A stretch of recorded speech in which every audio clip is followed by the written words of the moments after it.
Hello, everybody. What a freaking glorious day. Cleveland Indians have defeated the New York Yankees. Wow, what was it, 7-5? Extra innings. We had the game won. We're already thinking, all right, it's 2-1. We went down 0-2. At least it's 2-1. Now we got a chance to come back. Okay, can we go 2-2 tomorrow? Okay, geez, if we go 2-2 tomorrow, maybe we could take the third game at home, and then we're going back to New York, and we're going to be up 3-2, and we just have to win one game in the Bronx to advance to the World Series for the first time since 2016. So that's where our heads are at right up until I was going to say Clase comes in, but of course it was the walk prior to that from Gaddis that led to that situation. So it's a who do you blame? And so you're thinking, man, this Matthew Boyd, like he gave us a good, strong 5+ innings, 1 run. You will take that in the playoffs, but then you just kind of go, well, I know we have the best bullpen, but if you got an ace that's dealing, and I'm calling him an ace because let's face it, we don't have an ace. Our ace is gone. Shane Bieber has been gone all year. We had Tristan McKenzie coming up through the system. We're like, oh, this might be the next guy, the next ace, because it's always either a Cliff Lee or a CC Sabathia or a Corey Kluber. You know, there's somebody in the chain coming up. We're like, oh, maybe this Tristan McKenzie's supposed to be the guy. Well, I don't think we can say that. I do not think we are in any position. I mean, look, he's not on the roster and he's been injured. And so when I call Matthew Boyd our ace, I mean, just look at our staff. Who is our ace? Who is our lights out person? I don't know the answer to that. I actually don't think there is an answer to that. Because our ace has to be whoever is taking the mound. You're not expected to come in and fill the number 5 slot. You're expected to come in and be the number 1 for today.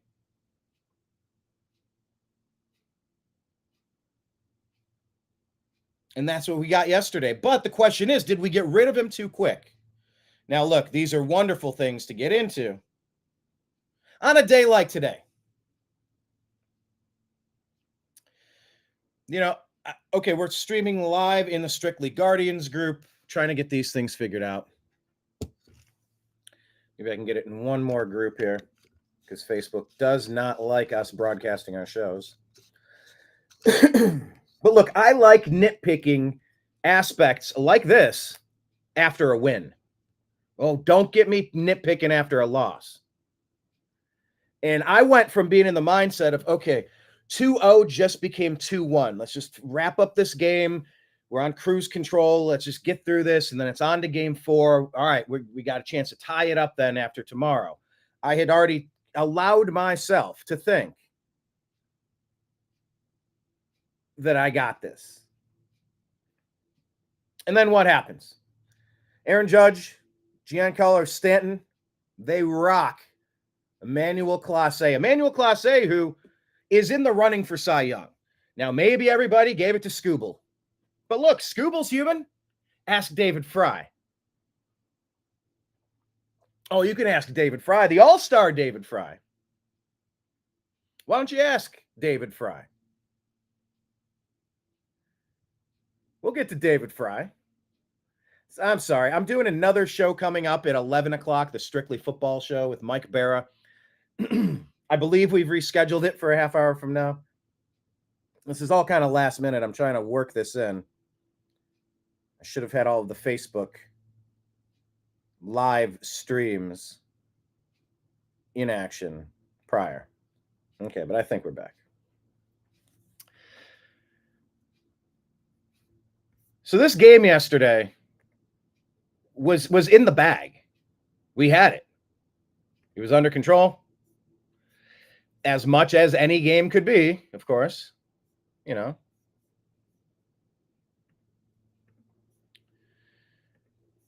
And then it wasn't. That eighth inning got weird when the Yankees put 3 runs on the board. Let me pull up the screen just so we can have the stats here.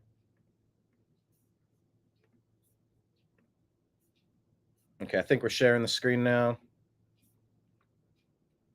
Here, let me spin those around. Okay, there we go. By the way, leave your comments, hit like, hit subscribe, the New American Media and the Agree to Disagree show. That's the other one, or the Strictly Football show.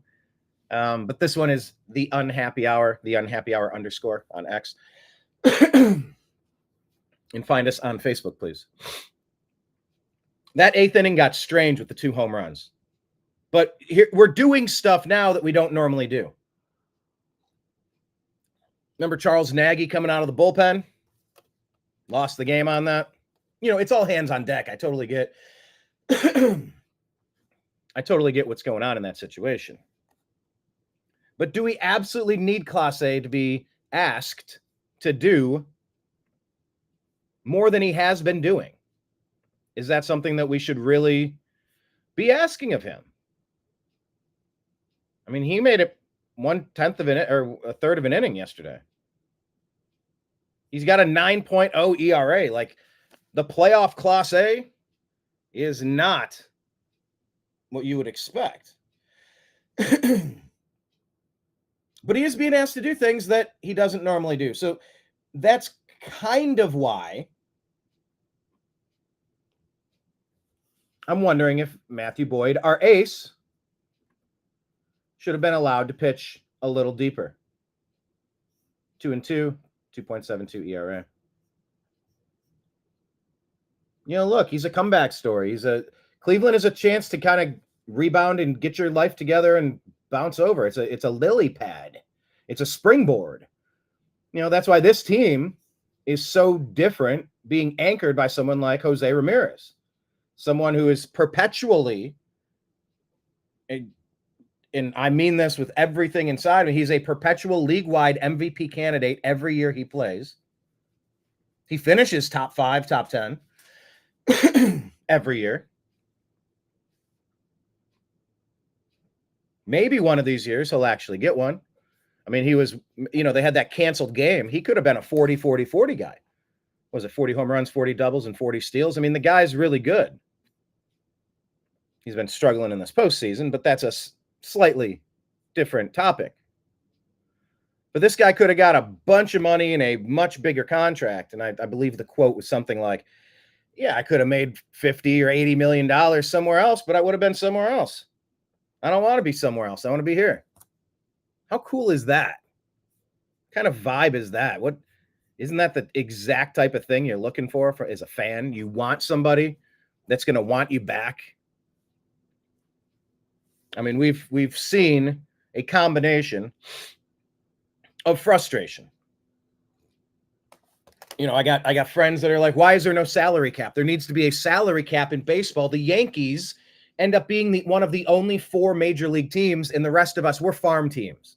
They pick our best of the best. It's like how Louisville Slugger, there's a silver slugger and then a platinum slugger or something like that, or a gold slugger, silver, platinum slugger. Out of all the best fielding players who get silver sluggers, the best of the best that year gets a platinum slugger.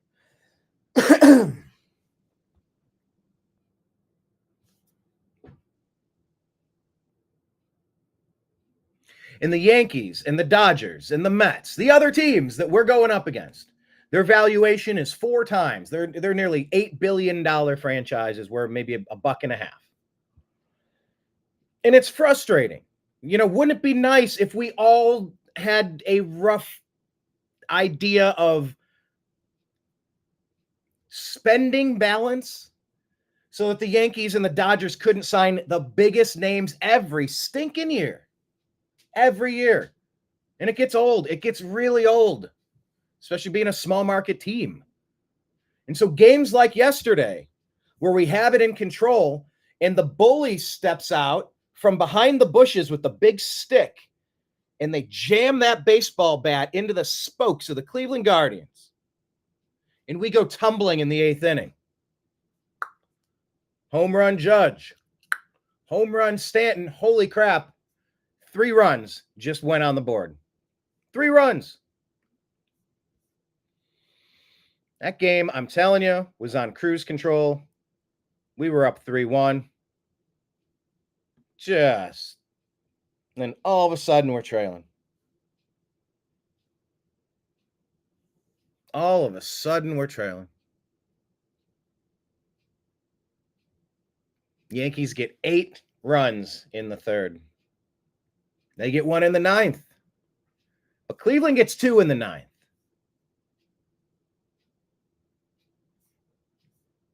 Let me pull up the play-by-play here.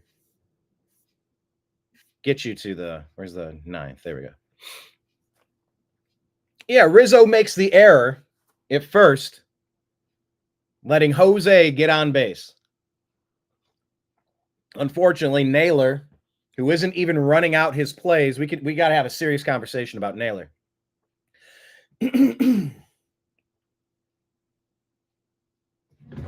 Man, I have like a frog in my throat. I apologize, folks. And I think I'm out of... maybe I would like to get a sponsorship from a throat lozenge company. That'd be cool. I think I'm going to do that. For now, I'm doing a ginger chew.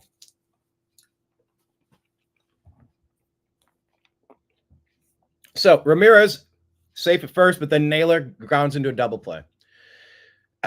We started off the ninth like, all right, we got a shot. And Naylor, he really needs to focus on some plate discipline and hustle. Focus on focus. But anyway, after that, we're down to our last out. And Lane freaking Thomas misses a home run by like that much. Then John Kinsey Noel. Jonky Kong. Big Christmas. He's so new, like we're trying to figure out which nickname works. I mean, everyone's settled on Big Christmas. I'm like,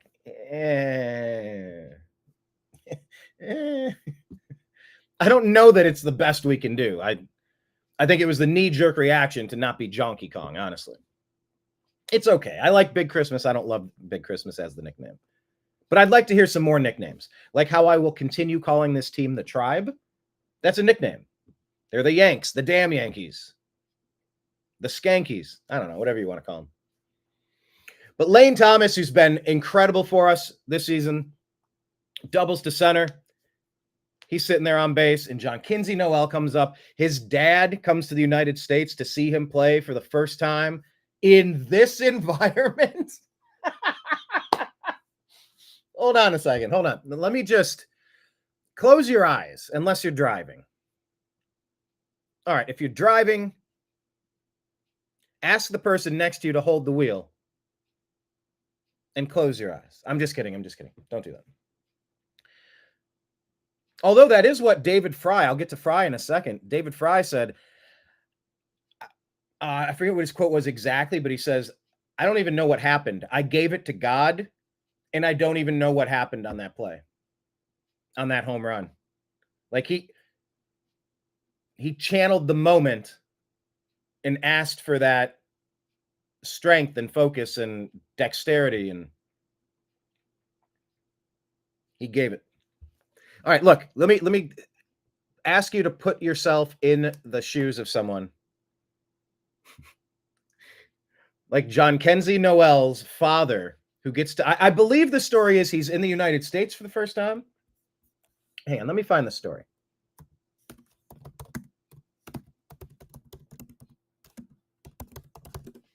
Because what I'm, Big Christmas father.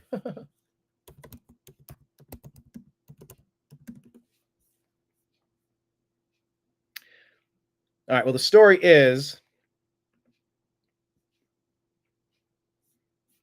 heading into October, John Kinsey Noel was excited that his dad, Rafael, was going to make his first trip to the United States to be able to watch him play in person. Noel joked that he doesn't always like to talk to his dad about baseball. He'll say things like, why'd you leave that pitch middle?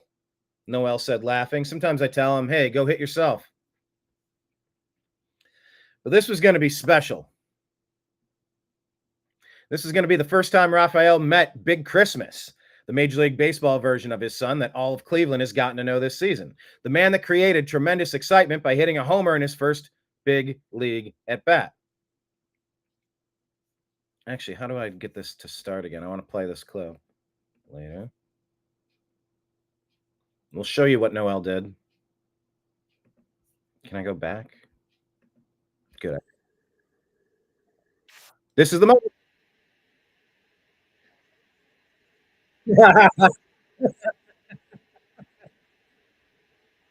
Come on. This, and I love seeing all the Chief Wahoo gear, by the way. Keep that team. Look at this environment. Look at this environment and imagine the first time ever seeing your kid play. It's this. Look at the power in the swing. Ah, come on.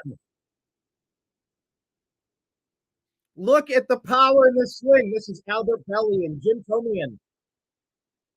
Ah, come on. I can watch this a million times, and I have. And he looks straight down. I can't pause this. If I could pause this, it'd be so much more effective. He looks down. He doesn't even watch it go.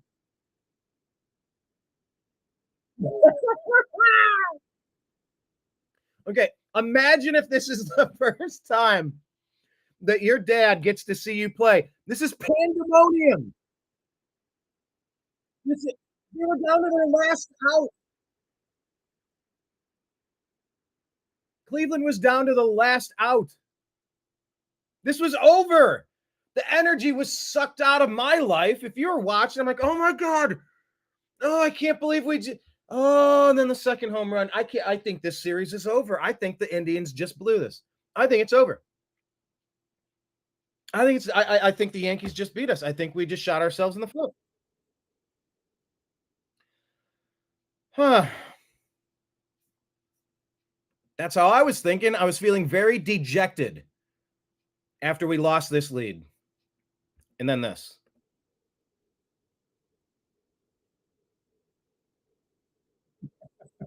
Rarely do you hear national broadcasters. I heard it 3 times.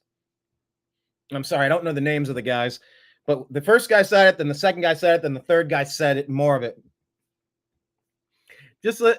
It's almost like a world star video.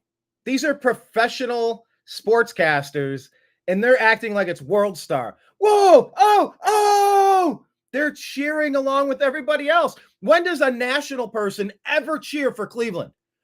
Normally, you'll get Tim McCarver go, no, that's why they call it the mistake by the lake. It's called the mistake by the lake for a reason. That's what we normally get in Cleveland.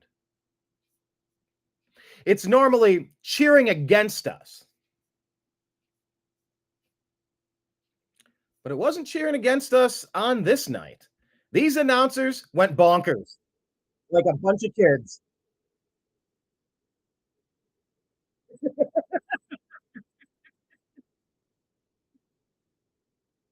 Come on. It's such a stupid thing to say. It's an obvious thing to say. I totally get it. Yeah, I'm not going to roast them too much for that. Oh, here's a field view. I'm here for it. How do I start it from scratch? Okay, I'll watch the field view of John Kenzie. Okay, Rafael got a taste of what it was like to see his son as a big leaguer during the first 7 playoff games, but nothing. Okay, so this wasn't his first game. All right.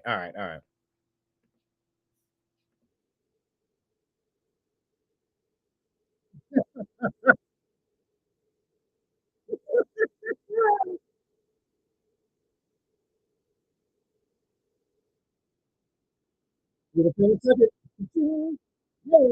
is that jump about? The jump punch. It's like a Mario thing?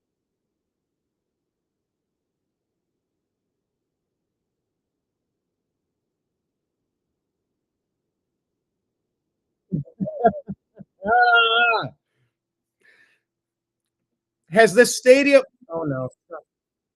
Has this stadium ever been this loud?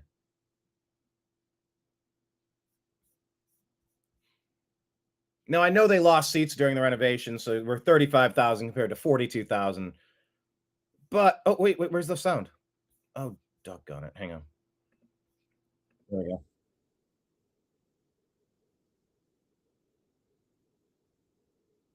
This is October baseball, people. This is October baseball. This has got to be one of the coolest Cleveland sporting events to have attended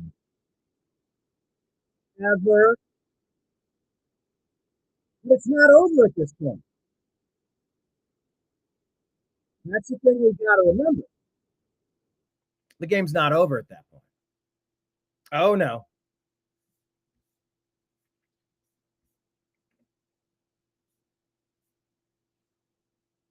Oh, I don't think that screen was sharing. Oh, doggone it. So if you're watching this, you have no idea. You were just hearing the audio version. There actually was a different version that went through the Facebook streams.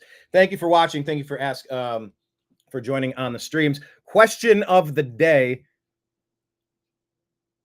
Where does this rank on the top Cleveland sporting fan moments? And what are a couple of other ones that jump to mind? Like the most awesome things to be at. Maybe the Cleveland Cavs parade. That should be a top 5. Just a Cleveland sports moment. There were big Cavalier games. Big Cavalier games.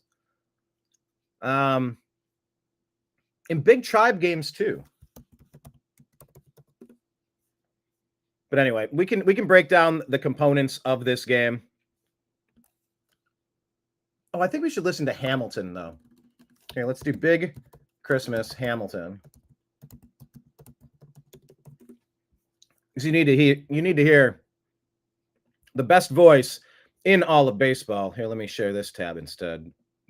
Okay, I think we did get that fixed. Let's full screen this. Tom Hamilton, God's gift to broadcasting. We are so lucky to have him announcing so many Cleveland games for so long. Here he is, Tom Hamilton. Cleveland trails 3-5 on a 1-0 count. Bottom of the 9th, 2 outs with a runner on second. Oh my God! Wait a minute. That's the same one I just listened to. That's supposed to be Tom Hamilton. Oh, got it. There. Here's Tom freaking Hamilton. We're going to trust this is the right clip. This is what happens when you got producer on show. 5-3 Yankees. Runner at second. 2 down, 9th inning, and the 1-0 pitch. Here we go. Swung out and hammered. High, deep to left. Away out of here. Come on.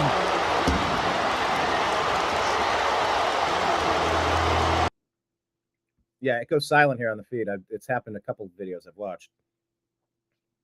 And then it comes back. Anyway, you get the point. I don't know why it goes quiet. I didn't do that. Okay. There's Tom Hamilton. But, of course, let's do Tom Hamilton again. David Fry. There's a lot of components we can take. Jimenez, great defensive play. Naylor dragging his foot across the bag, even though I didn't like his hustle in some ways. I loved that stretch. That kept the game where it needed to be. Let's just skip right to the end here. Game's top. Oh, wait, this is Noel. I put David Fry in. Okay, this is supposed to be it. It's weird when you type for something very specifically and the top thing they show you is not the thing. That's a little frustrating. In an age of AI, Elon, fix that. Swung on, hit high, hit deep to left. There she goes. Let me do a better job setting this up. It's 5-5, runner on third, bottom of the 10th, 2 outs, a 1-2 count. Holmes pitching to Fry. Fans are on the edge of their seats. They're all standing up. They're covering their eyes. They can hardly watch. The pressure of October baseball is unlike anything in sports. Every play, every single pitch is absolutely crucial. You can get you can get away with a lot of things on a football field when there's 11 people or 10 people. 11th man, 12th man, 11 people. Yes. Right at it. You can get beat as a safety. That doesn't mean the quarterback's going to see you, have time to throw it to you, not throw it to someone else. Everything starts with the pitcher and ends with the catcher, with the hitter in between. Every single interaction when that ball is fired, it's just a mini microcosm. Every moment is the most important moment. Just how earlier I said, who's our ace? The Cleveland Indians ace is whoever happens to be on the mound. Whoever Cleveland puts on that mound is the ace, because they have to be. And the pressure of this, 5-5 tie. New York already leading 2-0. Bottom of the 10th, runner on third. 1 ball, 2 strikes. Here's the pitch. Holmes to David freaking Fry, who saved our season against the Motor City Kitties last time. Here we go. Swung on, hit high, hit deep to left. There she goes. Is this one of the greatest Cleveland sports moments of all time? Look at the crowd. You people that were there, congratulations. A walk-off, 2-run home run to the bleachers and left by David Fry. Swung on, hit high, hit deep to left. There she goes. I'll never get tired of this. I could live a million lives and never get tired of this. Look at the joy. What a hangover Cleveland's having today. And I'll bet you the Yankees had to listen to it all night long. All night long. All night. What a game. We don't have time to celebrate or nitpick too much. I don't have too much time because I'm going to do a strictly football show with Mike Barra. You might have seen him on Ancient Aliens or doing his tours, his lecture circuits, all sorts of stuff. I've guested on his Toxically Masculine Tuesday show several times in the past year or so with Blake Wally, who joins me on the Agree to Disagree show. So join us on that. But yeah, I got to wrap in 8 minutes, 7 minutes. We're going to go live with strictly football. We're going to break down what we saw last week, and we're going to kind of make our picks for this week and, work in some gambling stuff. Mike's living out in Vegas. I'm going to work in the fantasy football angle of players to start and who's injured and who's doing what. But it's just a chance to get together and talk football. Yesterday, I recorded Strictly Browns, and you can check that show out. A lot happened with Nick Chubb coming back. I read the whole Nick Chubb letter in the Players Tribune, and it was very good. It was moving, it was touching, and it was powerful, and it was, stare in the mirror and tell yourself that you believe in yourself until you believe it. Something along those lines. Love that message. Love that man, Nick Chubb. And he means the world to Cleveland. I mean, it's really unfortunate Baker Mayfield isn't still here. A healthy Baker Mayfield who was drafted here, who unlocked the Bud Light fridges, who took us to the playoffs by beating Pittsburgh, then beat Pittsburgh in the playoffs. That guy deserved another year. Not this Watson guy. Not trading away 3 first-round picks, a 5th, a 3rd, whatever the heck we gave up. I feel like we've been in purgatory for 2.5 years with this Watson thing. That led to us having Jacoby Brissett take us nowhere for half a season. Then Watson came back looking like he didn't even look at the playbook for a season. Then a couple games of okay last year, and then he's injured, which led to Joe Flacco taking us to playoffs where our coaching was exposed. But then you don't bring Flacco back, and we're still back to Watson, and he's the worst quarterback in the league by far. So I wish someone like Baker Mayfield could have been the guy who came up through the system and took us deep into the playoffs consistently like Jose Ramirez has been. No, maybe not as consistently. More like how LeBron James always had us, not just in the playoffs, in the freaking finals. Taking inferior teams to the finals. Because he is that good. And we're fortunate to have had that. But on the Strictly Football show, I covered Amari Cooper. How, interestingly enough, as bad as Watson's been, I mean, Cooper's head has not been in it since he was requesting his trade. And he's gone now. Addition by subtraction, perhaps. Weird to think about that since he's the only Browns receiver in team history to have back-to-back 1,000-plus yard receiving seasons. That sounds insane. I think that's an actual stat. Correct me if I'm wrong, but I think that's an actual stat. Back-to-back 1,200-yard seasons, and maybe his 2 best seasons as a pro, and then he can't catch anything. I saw a comment that said, If Amari makes 2 catches, this Browns team would be 3-3, not 1-5. And you're like, ooh.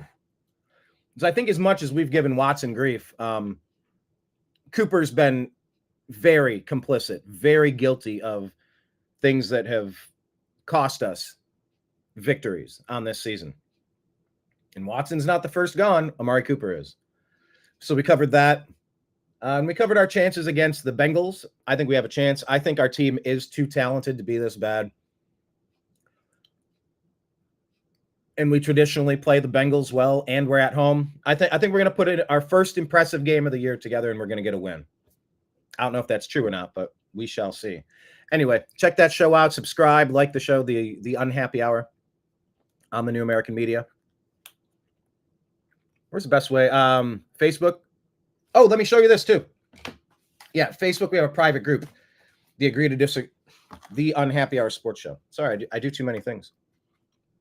These are Ohio-made wooden coasters. Burned, laser burned. It's not stuff that'll rub off. That's like actual wood. Sets of coasters. If you Venmo me $30, I'll mail one to you. It includes shipping. If you Venmo me $50 as a gift, I will send both of these to you, shipping included. And you Venmo me by spelling my name, BrianEngelman. Pretty straightforward. And if you Venmo me a gift of $25, you will get this limited edition as long as they last. There's only 100 of these that will ever be made. Future versions will be, just say the Unhappy Hour. They won't say sports show. So these will forever be collector items. Venmo me $25. This will be yours. Shipping included. But yeah, $75 is where it's at. Get 2 sets of these wooden coasters. One shaped like the state of Ohio. And one is the beer mug shaped in the circle. And then the pin, the collector's pin. Something to collect. Hold on to. Put in your man cave somewhere.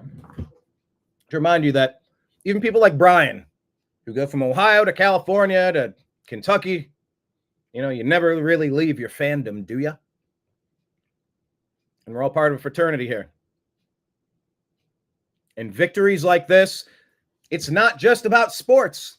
It's about the morale of a community, a people with shared experiences. And then as we enter an election season, it helps you remember what's important and what does community mean, and what are the people in charge doing to that community.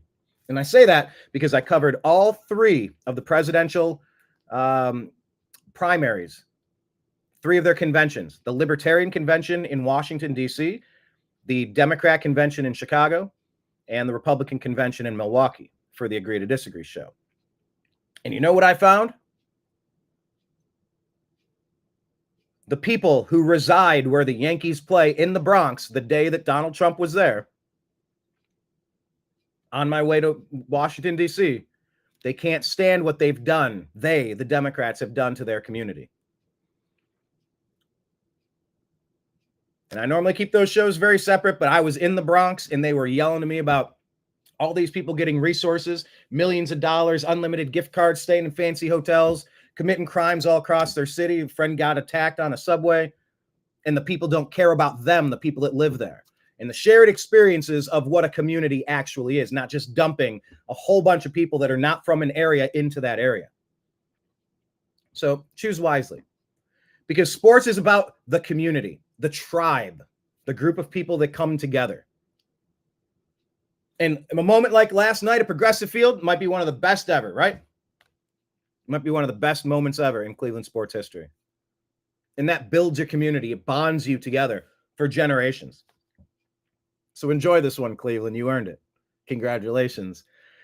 Pat yourself on the back. Listen to that Tom Hamilton call a couple more times, and then get ready. Game time, 8 o'clock something tonight. Go Tribe. Aiming to tie it up at 2-2. All right, I'm going to leave and come back with Strictly Football. Talk to you in a few.